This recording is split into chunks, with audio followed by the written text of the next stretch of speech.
El conflicto árabe-israelí ha marcado la historia mundial en los últimos 100 años. Es la disputa de la llamada Tierra Prometida para los judíos, con su epicentro en Jerusalén, que también es una ciudad sagrada para el credo musulmán. Las tensiones datan desde principios del siglo XX. Antes de la Primera Guerra Mundial, el Imperio Otomano dominaba Palestina. Mientras tanto, tomaba fuerza la propuesta del movimiento sionista de integrar al pueblo judío en un solo territorio. El Imperio Británico impulsó la idea como parte de su estrategia para fortalecer su presencia en el Oriente Próximo a través del Acuerdo de Balfour. El gobierno de Su Majestad contempla favorablemente el establecimiento en Palestina de un hogar nacional para el pueblo judío y hará uso de sus mejores esfuerzos para facilitar la realización de este objetivo. Tras la Primera Guerra Mundial, Palestina quedó bajo el mandato del Reino Unido, hecho que permitió una multitudinaria migración judía hacia la zona. Para la Segunda Guerra Mundial, la llegada de Adolfo Hitler al poder en Alemania y la persecución y exterminio que emprendió contra los judíos en Europa aumentó la presión para resolver la crisis en Palestina. Un principio de solución solo llegó con el fin de las hostilidades. El 29 de noviembre de 1947, la Asamblea General de la ONU aprobó el Plan de Partición de Palestina así: el 46% del territorio, es decir, 11.500 kilómetros cuadrados, quedaría bajo el dominio árabe. El 54%, 14.100 kilómetros cuadrados, bajo el dominio judío, de los cuales 11.700 kilómetros sobre el desierto de Negev. Y las ciudades de Jerusalén y Belén, en un área de 700 kilómetros cuadrados, bajo la tutela de Naciones Unidas. La decisión de Naciones Unidas aumentó la tensión bélica. Con el fin del mandato británico sobre Palestina, Israel celebró la independencia, pero fue invadido por Líbano, Siria, Transjordania, Irak y Egipto en la llamada Guerra del 48. En 1967, en la llamada Guerra de los 6 días, Israel continuó su avanzada y conquistó la Franja de Gaza, Cisjordania, el este de Jerusalén, la península del Sinaí y los altos del Golán en Siria.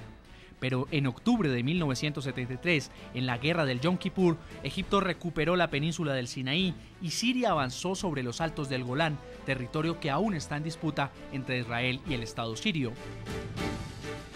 El conflicto también alcanzó al Líbano, donde los militantes de la Organización para la Liberación Palestina planeaban acciones armadas contra Israel. Yasser Arafat, como líder de la OLP, abrió nuevos escenarios para el conflicto en los años 70, 80 y 90. A pesar de sus vinculaciones con el terrorismo árabe, Arafat fue reconocido por sus esfuerzos para lograr el reconocimiento de la OLP como representante del pueblo palestino y sus acercamientos con el Estado israelí. En 1993, los acuerdos de Oslo, a instancias de los Estados Unidos, sirvieron para el reconocimiento de las partes y un principio de acuerdo que contemplaba la retirada israelí de Cisjordania y la Franja de Gaza, así como la creación del Estado palestino. Arafat y el primer ministro israelí Isaac Rabin recibieron el Premio Nobel de Paz y el Príncipe de Asturias de Cooperación Internacional por los acuerdos de Oslo.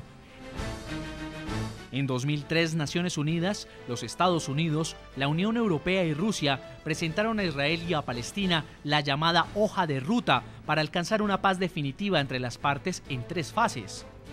La primera, con el fin del terrorismo y la creación de instituciones palestinas. La segunda, la retirada paulatina de Israel de los territorios ocupados y la congelación de la política de los asentamientos israelíes. Y la tercera, el final definitivo del conflicto israelí-palestino. La esperanza de una estabilidad en la región parecía desdibujarse con los enfrentamientos del ejército israelí y Hamas en la Franja de Gaza y los sucesivos atentados terroristas contra objetivos judíos.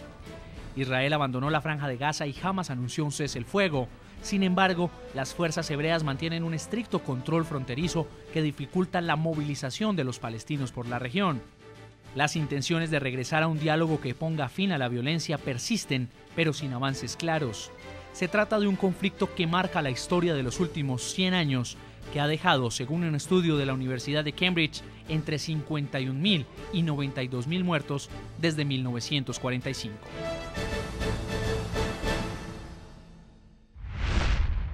En Washington, señor Jeffrey Aronson, le quiero preguntar sobre la situación de Estados Unidos después de concluidas estas charlas y donde el mundo entero está respaldando, o por lo menos gran parte de los países están respaldando la adhesión de Palestina como el reconocimiento de un Estado. ¿Qué va a pasar con Estados Unidos ante el mundo después de esto?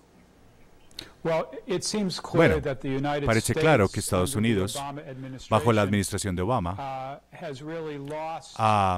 perdido la energía que tenía esta administración para presionar, alcanzar una solución diplomática para este problema. Hemos visto que Estados Unidos ha estado progresivamente aislándose en foros internacionales. Solamente está aquí en Naciones Unidas, donde tiene la mayor parte de la comunidad internacional el apoyo para acabar con esta ocupación. Y en este momento lo que está pasando con Palestina es que la mayor parte de países lo apoyan. Estados Unidos en este momento es una minoría. Ellos no han sido capaces, más que en el pasado, de mover a la comunidad internacional hacia su propia dirección. No lo han podido hacer.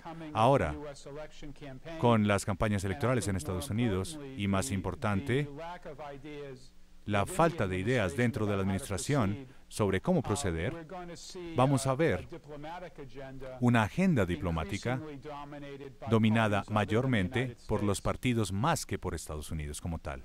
Hacemos una pausa. Cuando regresemos, más de lo que sucedió hoy en el corazón de las Naciones Unidas entre Israel y Palestina. Ya nos vemos.